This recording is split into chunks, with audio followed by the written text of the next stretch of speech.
Hello guys, in today's video I'm going to show you how to fix uh, FIFA 23 not launching. Easy and quick. If you want to fix it, it's easy. All you have to do, first click here and then type Windows Update Settings, and after that, once you're here, all you have to do, just click check for updates and then make sure to install all the updates that you can find here.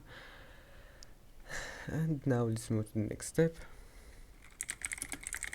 Type here game mode settings, and now turn on this option and go to captures. Now make sure to turn off those two options and also this option here in the Xbox game bar.